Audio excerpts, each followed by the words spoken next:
سامعین سے گزارش ہے کہ ایلیکوینٹ ادب اور ایلیکوینٹ ادب ایکسٹراس میں جتنے بھی مشہور تاریخی ناولز اور فکشنل ناولز کمپلیٹ ہو چکے ہیں اس کا مطالعہ ہمارے پلے لسٹ سیکشن میں کریں اور زیادہ سے زیادہ شیئر کرنے کی کوشش کریں، اور ہم سے رابطہ کرنے کے لیے فیس بک اور ٹویٹر پر فالو کریں، اور ہماری ٹیم کی فائنینشیل سپورٹ کے لیے ڈسکرپشن میں دیے گئے پیٹریون کی لنک چیک کر سکتے ہیں۔ جزاک اللہ۔ بسم اللہ الرحمن الرحیم۔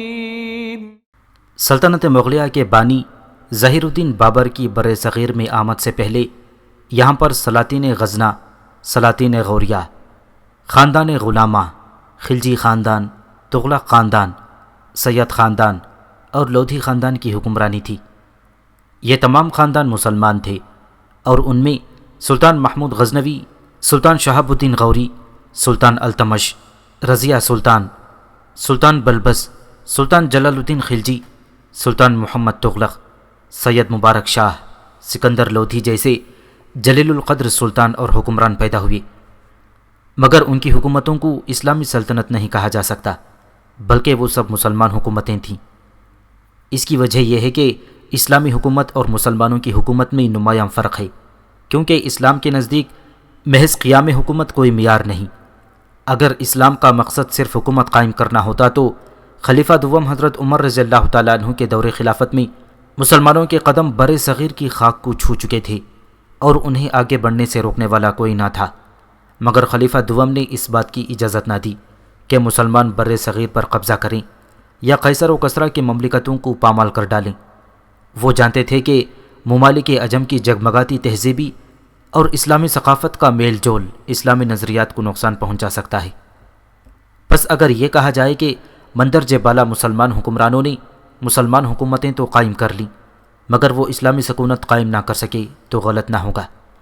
یہی بات سلطنت مغلیہ پر بھی صادق آتی ہے، اس لیے کہ خاندان مغلیہ کی حکومت کے قیام کا مقصد محض قیام حکومت تھا، اور مغل حکمرانوں اور شہنشاہوں نے کبھی بھی اسلامی نظریاتی حکومت قائم کرنے کی کوشش نہیں کی، کیونکہ ایک نظریاتی اسلامی حکومت میں شہنشاہیت اور آمیریت کی کوئی گنجائش نہیں۔ اس میں شک نہیں کہ مسلمانوں کی سلطانی اور شہنشاہی کے دور میں انصاف اور رواداری کا دورہ تھا۔ پل تعمیر ہوئے، مسجدیں بنائی گئیں اور فلاح عامہ کے دیگر کام انجام دیے گئے، مگر اسلام میں ایک نظریاتی مملکت کا تصور یہ تو نہیں۔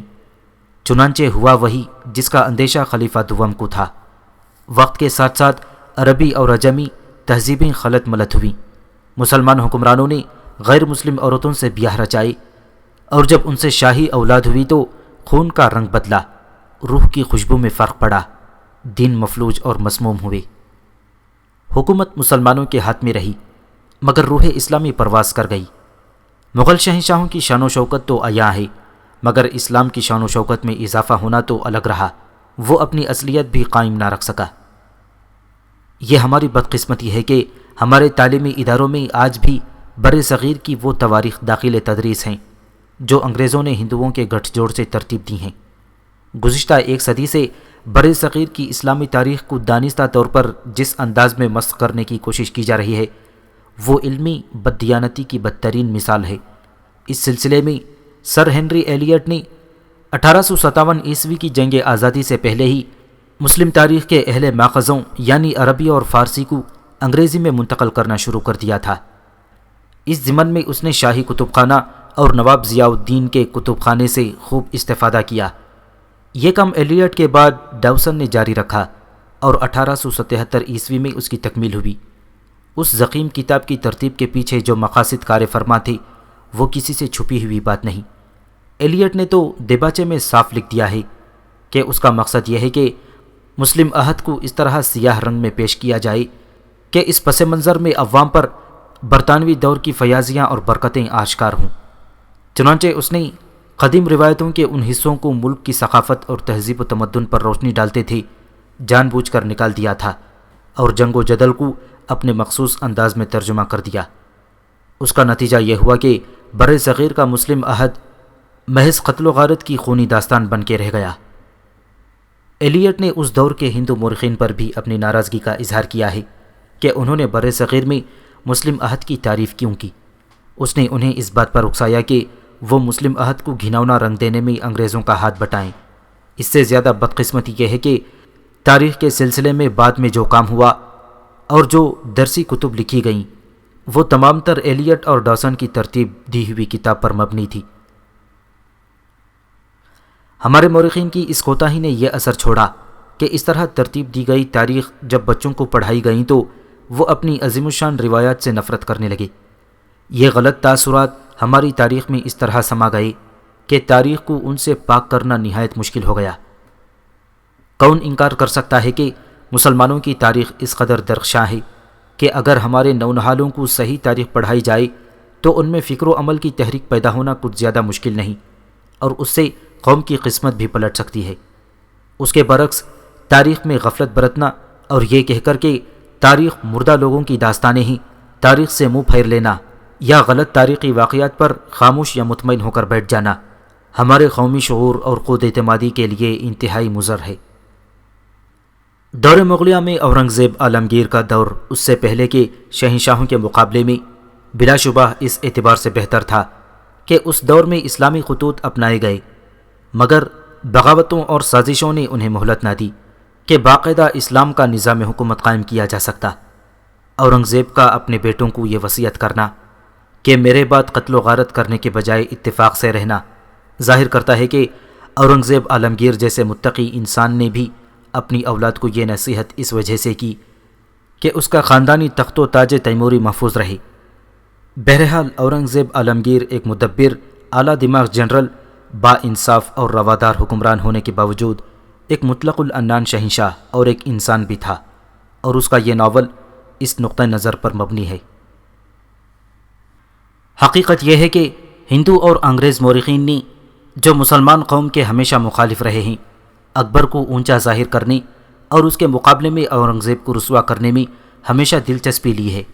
آج سے چند سال پہلے ہمارے علمی اور سیاسی دنیا پر یہ دونوں بری طرح چھائے تھے، اور زیادہ تر وہی کتابیں ہر مکتب میں رائج تھیں جو ہندوؤں اور انگریزوں نے اپنے مخصوص مفاد کے پیش نظر تحریر کی تھیں، اور یہ کتابیں جن لوگوں نے پڑھیں انہیں یقیناً یہی بات معلوم ہوئی کہ اورنگزیب متعصب، ظالم، بے وقوف اور نافرض شناس تھا، اور اکبر مغل اعظم اور دیوتاؤں کا دیوتا تھا۔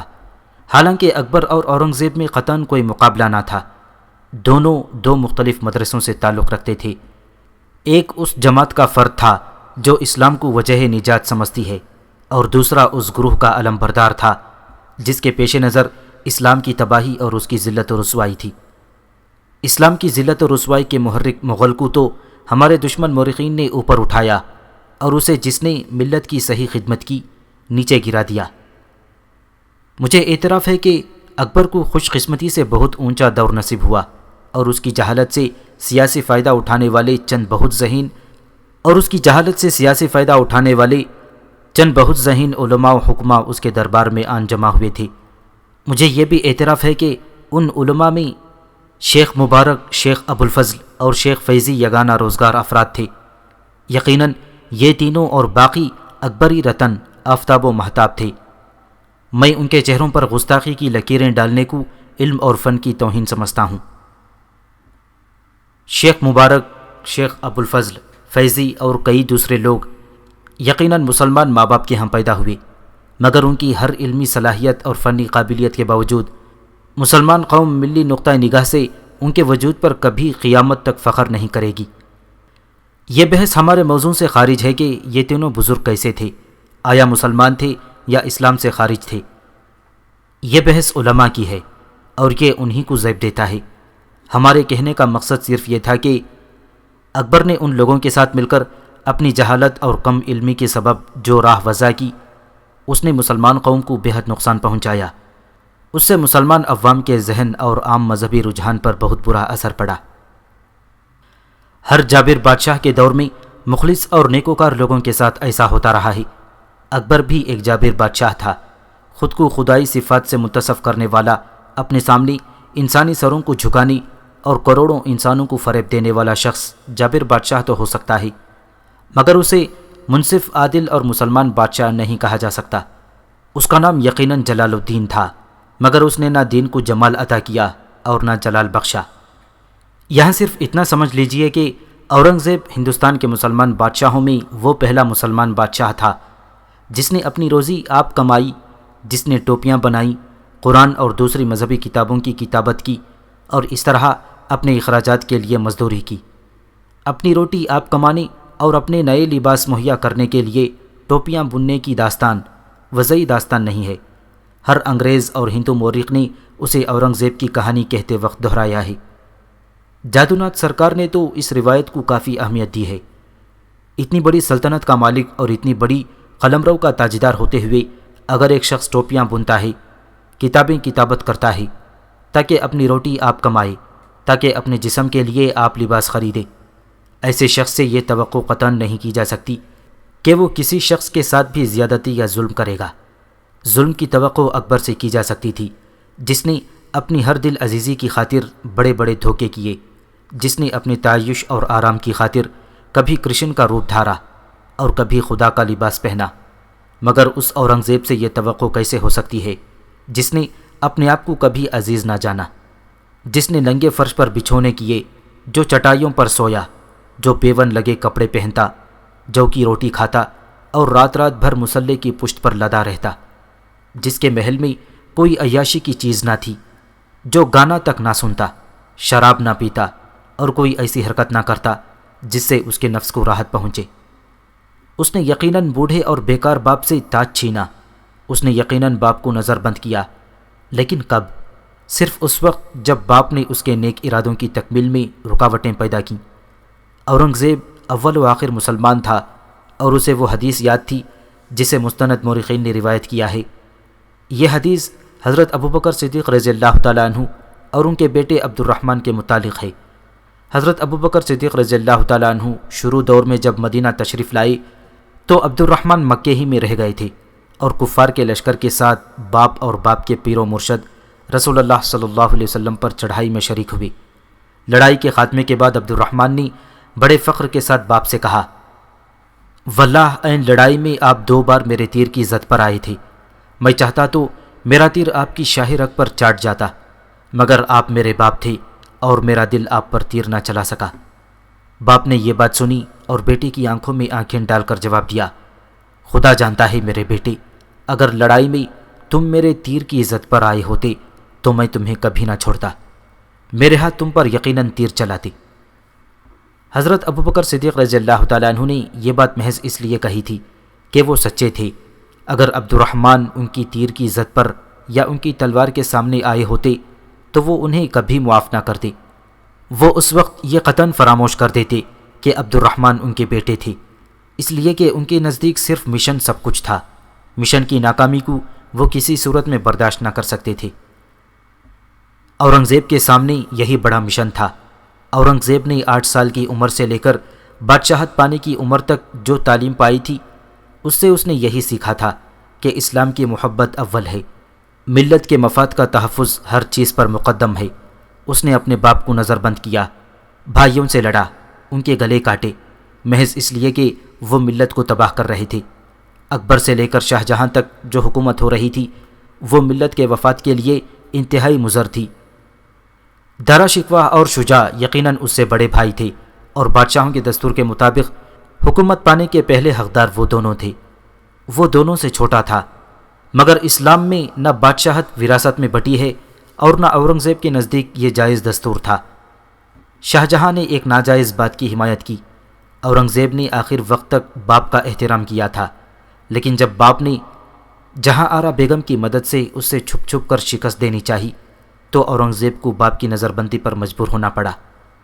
باپ یقیناً قابل احترام ہے، باپ کے سامنے بیٹے کی آنکھیں اٹھنی نہیں چاہیے، مگر ہم نے اوپر جو روایات بیان کی ہیں اس کے پیش نظر اورنگزیب کا فعل جائز ہی نہیں، ضروری تھا۔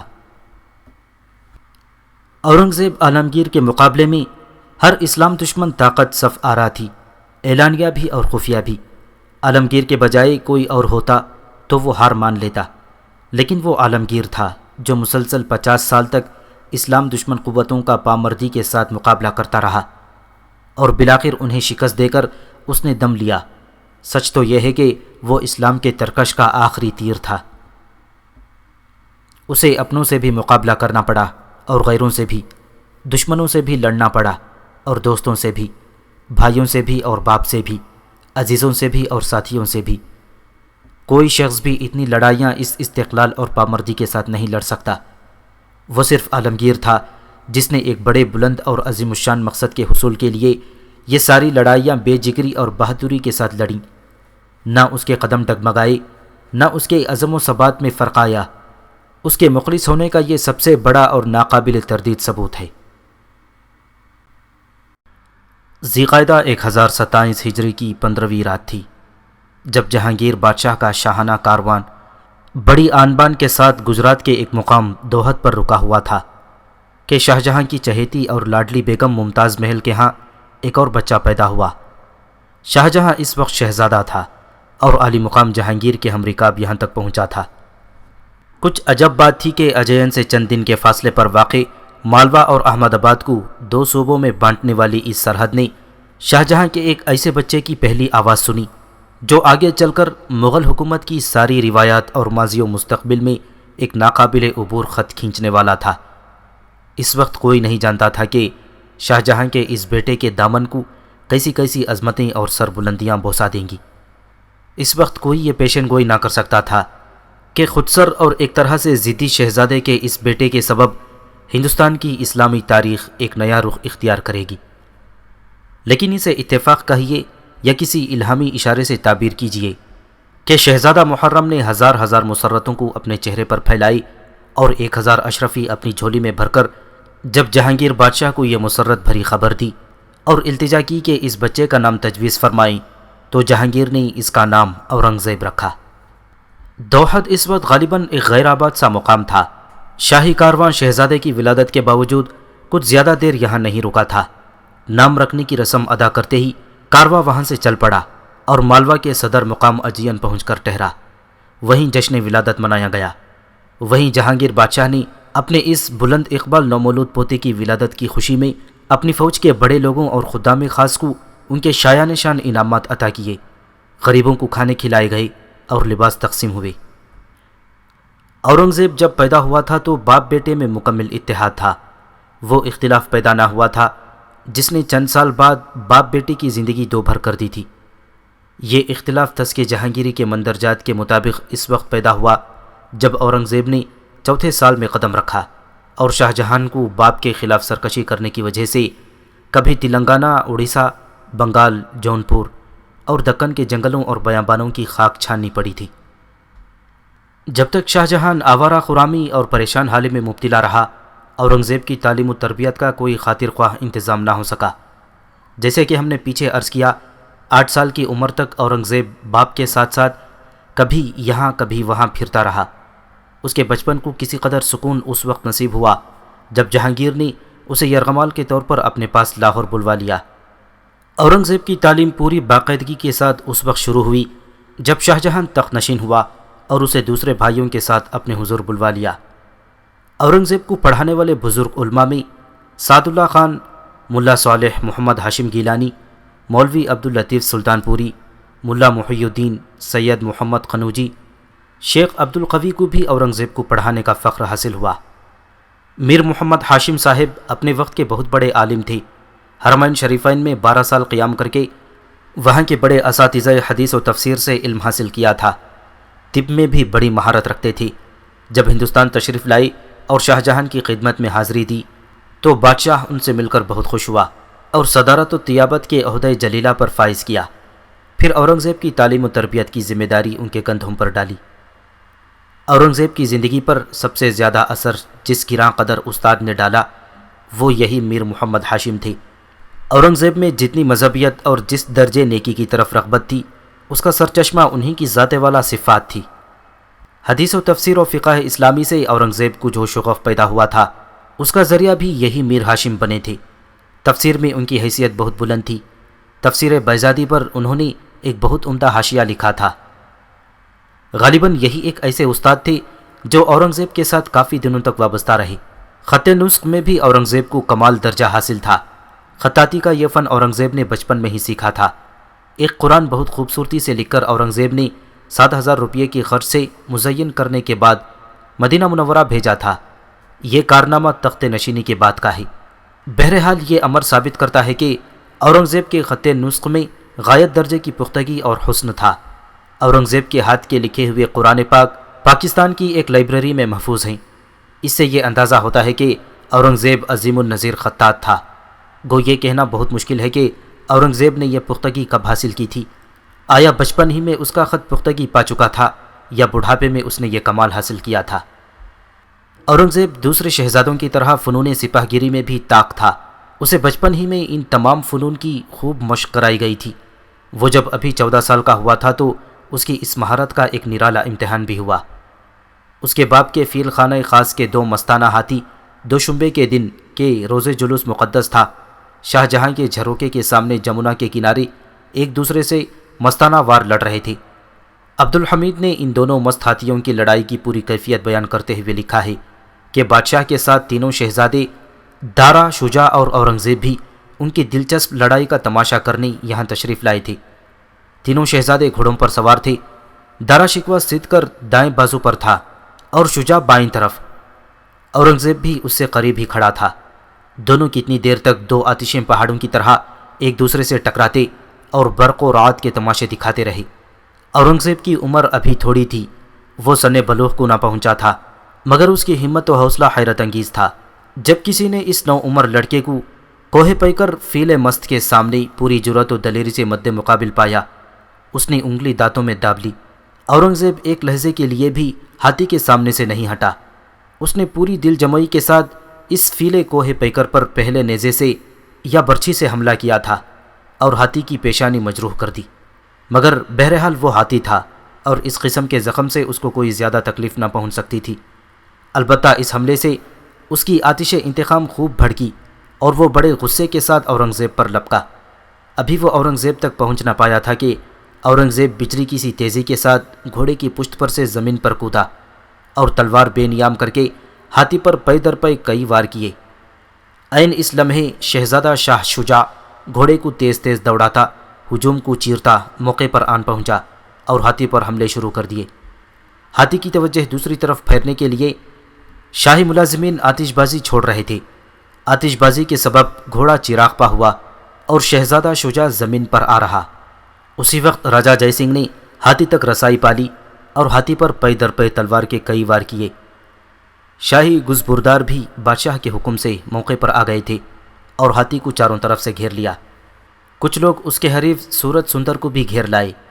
سورت سندر نے اس مجروح اور حواس باختہ سدھ کو اپنے آگے لگا لیا اور اس پر ایسے تیز تیز حملے کیے کہ بیچارہ بھاگ نکلا۔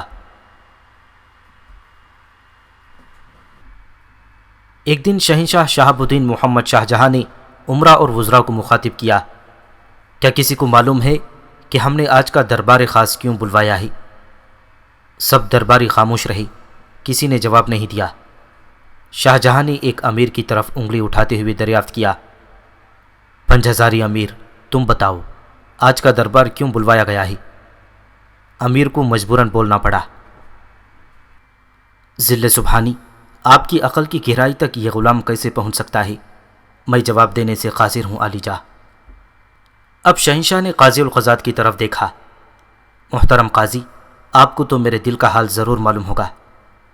قاضی القضات نے سر کو ذرا سا خم کر کے فرمایا، دلوں کے بعید تو صرف اللہ ہی جانتا ہے، انسان کی کیا مجال ہے کہ وہ کسی کے دل کا حال جان سکے۔ درست فرمایا قاضی محترم، شہنشاہ بولا، دلوں کا حال اور غیب کی بات کا علم صرف اس خدائے بزرگ و برتر کو ہے جو خلاق عالم ہے اور جس کے قبضۂ قدرت میں ہم سب کی جانیں ہیں۔ اب ہم اس بات کا اظہار خود کریں گے کہ اس اجلاس کی ضرورت کیوں پیش آئی۔ سلطنت مغلیہ کے تمام وفادار جانتے ہیں کہ تخت و تاج ہند کے وارث یعنی ہمارے چاروں شہزادے بڑی تیزی سے جوانی کی حدود کی طرف بڑھ رہے ہیں۔ ظاہر ہے کہ ہم اپنے ورثے میں صرف ایک تخت اور ایک تاج چھوڑیں گے اور ان شہزادوں میں سے صرف ایک شہزادہ ہی آئندہ کا شہنشاہ بنے گا۔ اب آپ اپنی اپنی رائے دیجئے کہ تمام شہزادوں میں کون شہزادہ اس اعزاز کا اہل ہے اور کیوں؟ دربار خاص میں اور زیادہ سناٹا چھا گیا۔ کس میں ہمت تھی کہ کسی ایک شہزادے کا نام لے کر باقی 3 شہزادوں کی دشمنی مول لے؟ تھوڑی دیر بالکل سناٹا رہا، پھر سرگوشیوں کا آغاز ہوا اور اشاروں ہی اشاروں میں درباری ایک دوسرے کو اپنا مقصد سمجھانے کی کوشش کرتے رہے، مگر بولنے کی ہمت کسی میں نہیں تھی۔ آخر شہنشاہ نے اس خاموشی اور سکوت کو بھی خود ہی توڑا۔ ہم دیکھ رہے ہیں کہ درباری کسی ایک شہزادے کا نام لیتے ہوئے ہچکچا رہے ہیں۔ ہمارے وفادار اپنے دل میں کسی قسم کا خوف نہ لائیں، اور جسے جو شہزادہ زیادہ پسند ہو اور اس کے خیال میں اس مرتبے کا اہل ہو، وہ بے دھڑک اس کا نام پیش کر دے۔ شہنشاہ نے دیکھا کہ درباری اب بھی اپنی زبان کھولنے پر آمادہ نہیں ہے، تو اس نے قاضی القضات کو ایک بار پھر مخاطب کیا۔ قاضی القضات، ہمیں افسوس ہے کہ ہم آپ کو دوبارہ زحمت دے رہے ہیں۔ کیا ہم یہ امید کریں کہ آپ اپنی پسند کے کسی شہزادے کا نام لے کر دوسرے درباریوں میں یہ ہمت پیدا کریں وہ اپنی اپنی پسند کے شہزادوں کا نام پیش کر سکیں؟ قاضی القضات پر پھر مصیبت آ گئی، مگر قاضی مختلف مقدمات کے فیصلے کے دوران اسی طرح کی مشکلات سے دوچار ہوتا تھا، بلکہ ان مشکلات کا ایک حد تک عادی ہو گیا تھا۔ اس لیے اس نے شہنشاہ اور درباریوں کے سامنے ایک سہل اور آسان جواب پیش کیا۔ ذل سبحانی، اللہ آپ کی عمر دراز کرے اور آپ کا سایہ ہم پر قیامت تک قائم رہے۔ کسی شہزادے کی ولی عہدی کے سلسلے میں سب سے بڑا معیار اس شہزادے کی ذاتی قابلیت اور اہلیت ہے، لیکن اس وقت کسی شہزادے کو اس معیار پر نہیں جانچا جا سکتا ہے، اس لیے کہ ابھی خدا کی رحمت سے حضور پرنور خود حیات ہیں، اور شہزادے کے انتخاب میں ذل سبحانی کی رائے بھی ایک خاص اہمیت رکھتی ہے۔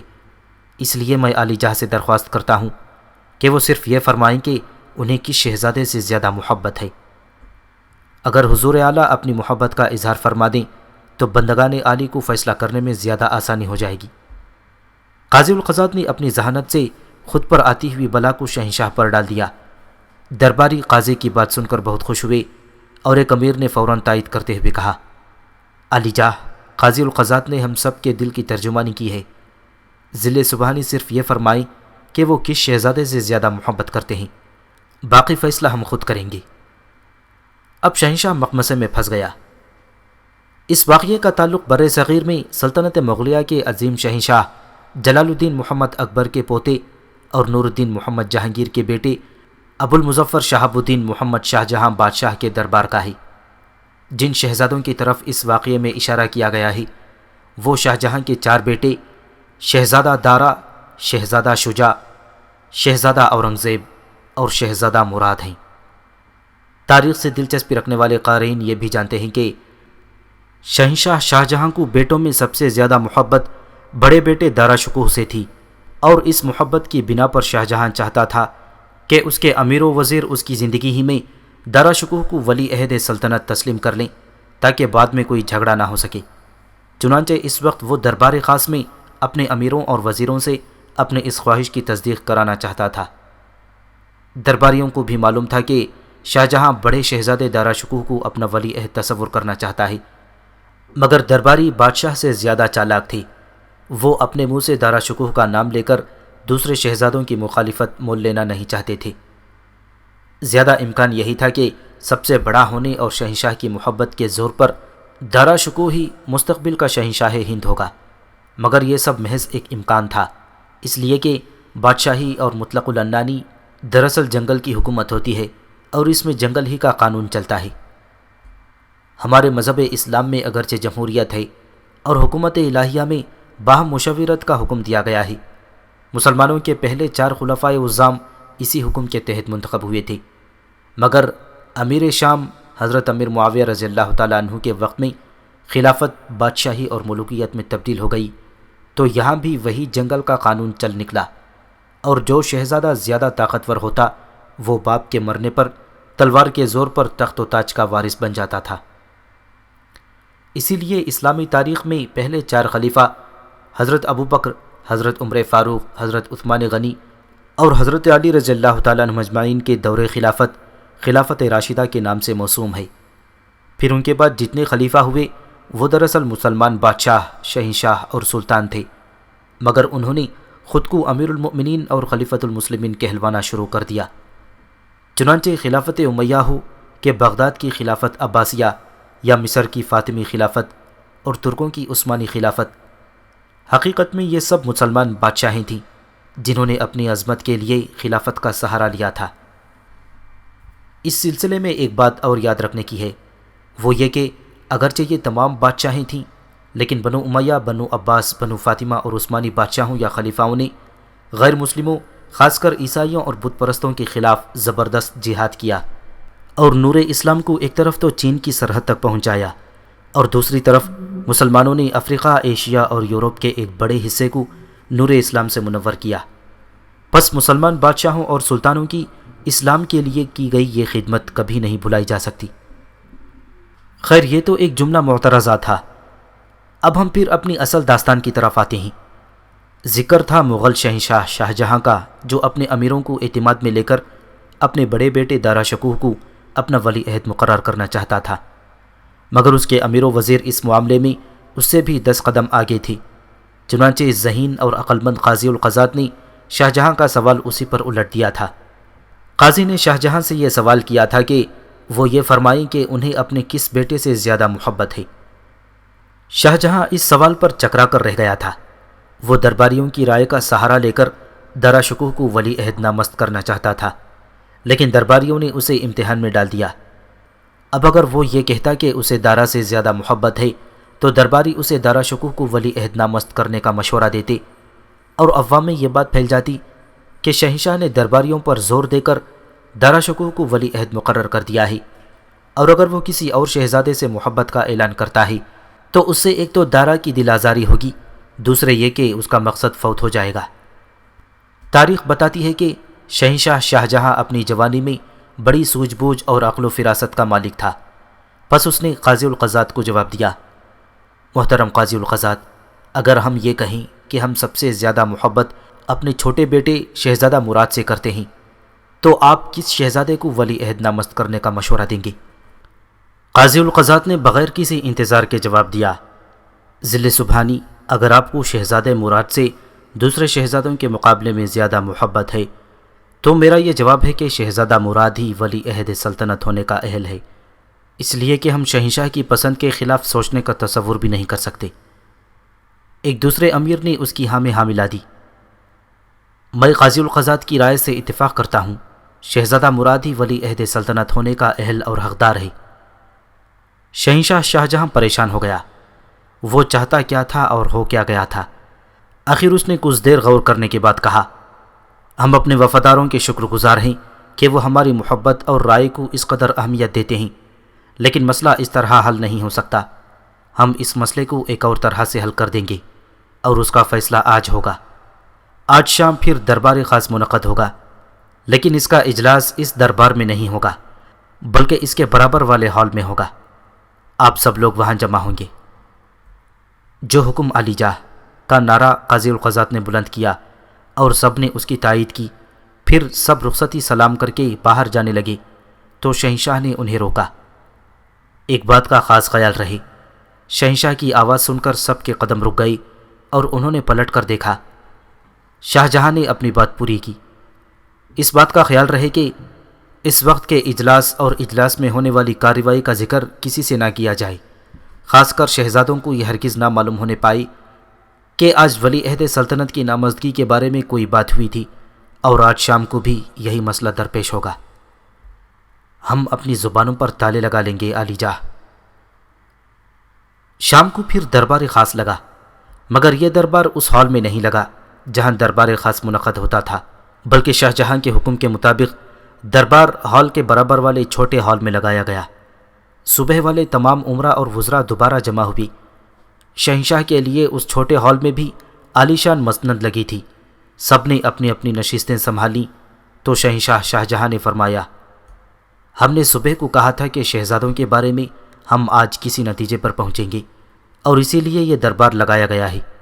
ہم اس وقت ایک ایسا کھیل کھیل رہے ہیں جو بظاہر ایک بچکانہ حرکت معلوم ہوگی، مگر اس ترکیب سے ہم شہزادوں کی اہلیت اور ذہانت کا صحیح اندازہ لگا سکیں گے۔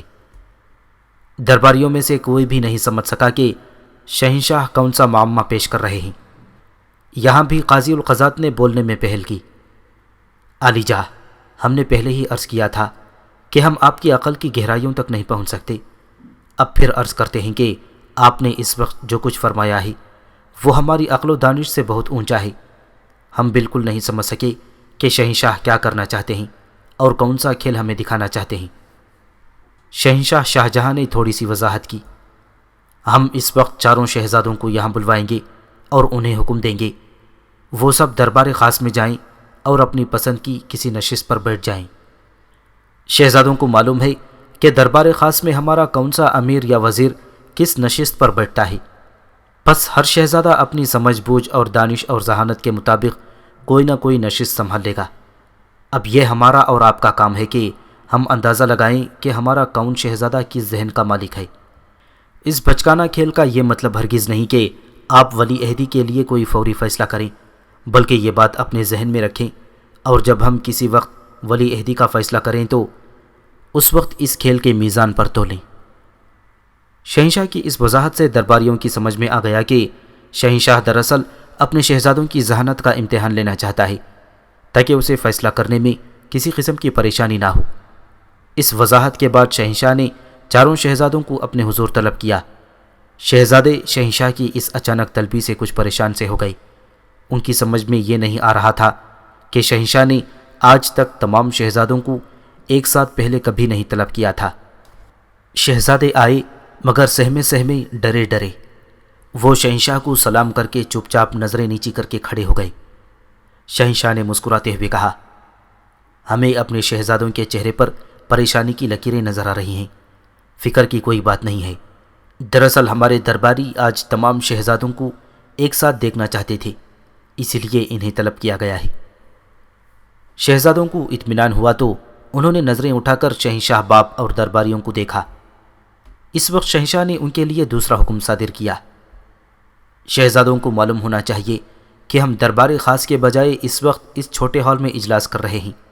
ہمارا دربار خاص اس وقت بالکل خالی ہے۔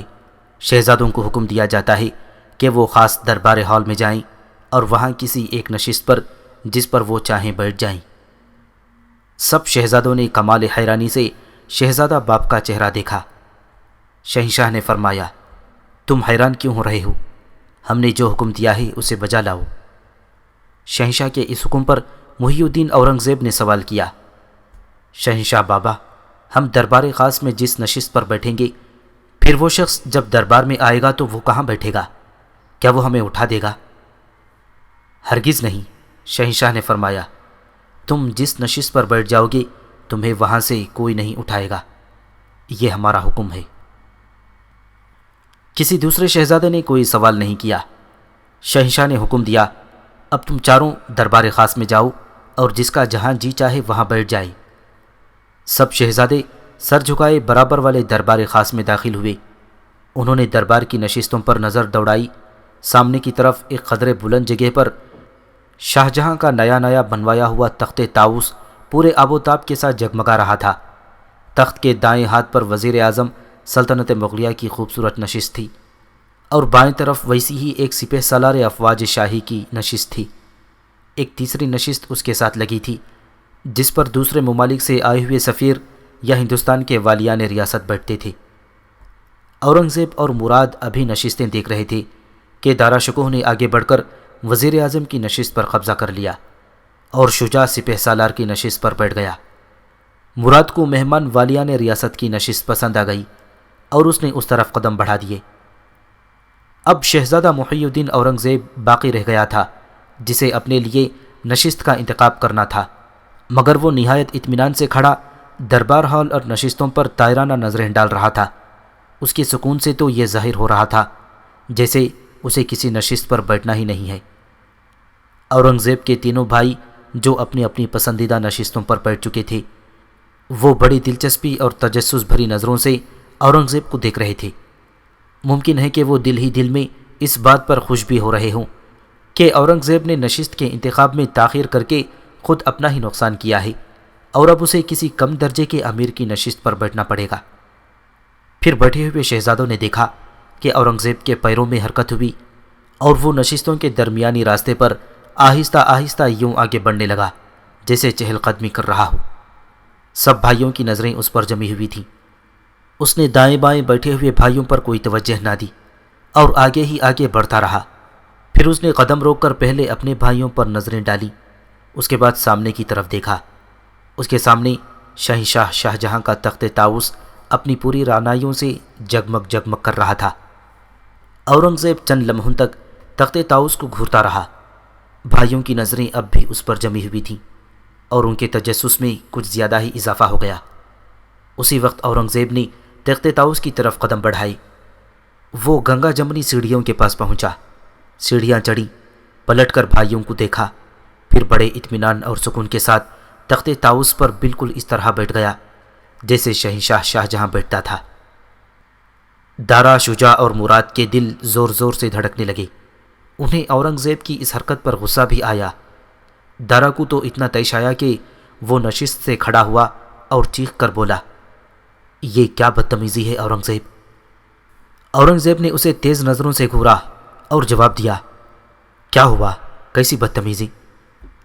دارا پھر چیخا، شہنشاہ بابا کے تخت پر بیٹھ گئی اور پوچھتے ہو کیسی بدتمیزی؟ کیا تم نہیں جانتے کہ شہنشاہ بابا کی نشست پر بیٹھنا صرف بدتمیزی ہے بلکہ جرم بھی؟ اورنگزیب مسکرایا اور بولا، تم وزیر اعظم کی نشست پر بیٹھ گئی، میں نے کوئی اعتراض نہیں کیا، مگر میں نے شہنشاہ بابا کے تخت پر بیٹھنے کی تو جرأت نہیں کی۔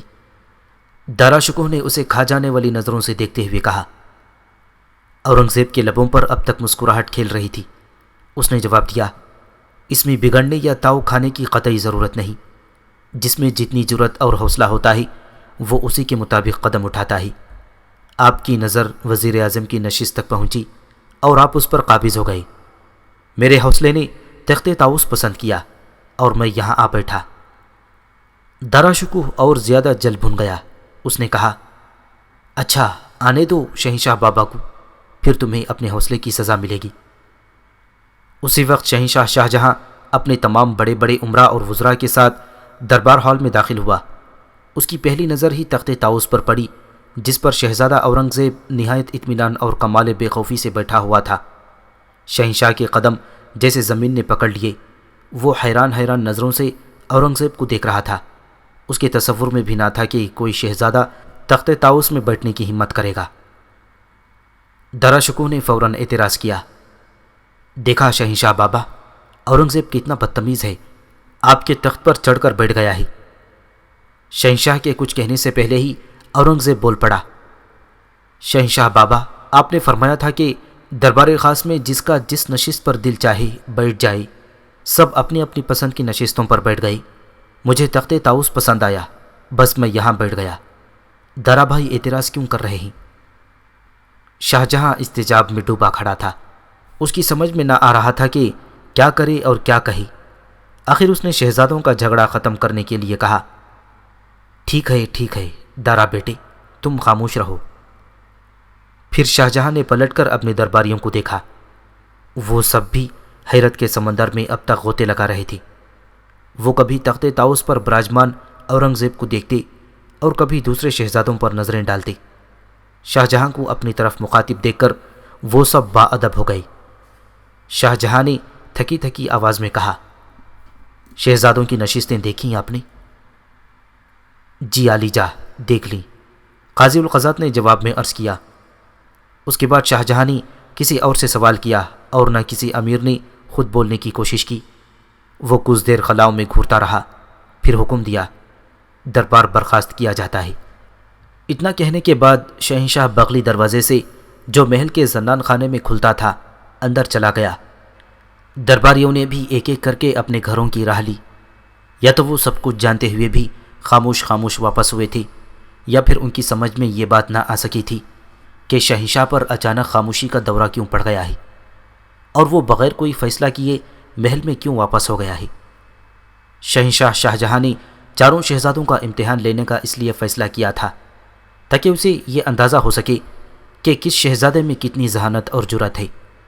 اس کے ساتھ شاہجہاں یہ بھی معلوم کرنا چاہتا تھا کہ شہزادوں کو امور سلطنت سے کس حد تک دلچسپی ہے۔ دربار میں سب سے بلند مرتبہ آصف خان کا تھا جو شاہجہاں کا خسر تھا۔ مغل سلطنت کے وزیر اعظم کا عہدہ بھی اسی کے پاس تھا۔ وزیر اعظم آصف خان کی مسند شہنشاہ کے دائیں جانب پہلی مسند تھی۔ شاہجہاں کو دارا شکوہ سے سب سے زیادہ پیار تھا اور وہ دل سے چاہتا تھا کہ دارا کو تمام امراء ولی عہد تسلیم کر لیں، مگر یہ بات وہ اپنی زبان سے نہیں کہنا چاہتا تھا۔ اس کی یہ خواہش تھی کہ دارا وزیر اعظم آصف خان کی نشست پر بیٹھ جائے تاکہ وہ امراء سے کہہ سکے کہ دارا نے چونکہ دربار میں سب سے اونچی مسند پسند کی ہے اس لیے وہ ولی عہد بننے کے قابل ہے۔ دارا زیادہ ذہین تو نہ تھا، مگر شہنشاہ کے اس امتحان سے اس کی سمجھ میں یہ آیا تھا کہ شہنشاہ یہ دیکھنا چاہتا ہے کہ کون شہزادہ دربار کی سب سے اعلیٰ مسند پر بیٹھتا ہے۔ دارا کی نظر میں سب سے پہلے اعلیٰ مسند وزیر اعظم آصف خان کی تھی، اس لیے وہ جب دربار ہال میں گیا تو وہ دوڑتا ہوا آصف خان کی مسند پر چڑھ کر بیٹھ گیا تھا۔ دارا کے بعد شاہ شجاع اور مراد نے بھی اپنی اپنی پسند کے مطابق مسندیں سنبھال لیں۔ اب باقی اورنگزیب رہ گیا تھا۔ وہ ہال میں داخل ہونے کے بعد ایک طرف خاموشی سے کھڑا ہو گیا، پھر جب تمام شہزادے مسندیں سنبھال چکے تو وہ تخت شاہی کی طرف بڑھا اور بڑے اطمینان سے تخت پر بیٹھ گیا۔ اس کی اس جرأت یا حرکت پر دارا بہت چراغ پا ہوا تھا۔ اس نے شہنشاہ سے اس کی شکایت بھی کی مگر اسے کچھ حاصل نہ ہوا۔ شہنشاہ شاہ جہاں جب عمرہ وزراء کے ساتھ دربار خاص میں پہنچا تو اورنگزیب کو تخت شاہی پر قابض دے کر ششدر رہ گیا تھا۔ اس کے تصور میں بھی نہ تھا کہ اس کا کوئی بیٹا تخت شاہی پر بیٹھنے کی جرأت کر سکتا تھا۔ وہ اس سلسلے میں اورنگزیب کو تنبیہ نہ کر سکتا تھا، کیونکہ اس نے خود ہی اعلان کیا تھا کہ جو شہزادہ جس مسند پر چاہے وہاں بیٹھ جائے۔ شہزادے اورنگزیب کے تخت شاہی پر بیٹھنے سے شہنشاہ فوراً اس نتیجے پر پہنچا کہ اس کے تمام بیٹوں میں اورنگزیب کو تخت شاہی حاصل کرنے کی سب سے زیادہ خواہش ہے اور وہ اس کا اہل ہے، کیونکہ اورنگزیب میں حصول اقتدار کے لیے جرأت بھی موجود ہے۔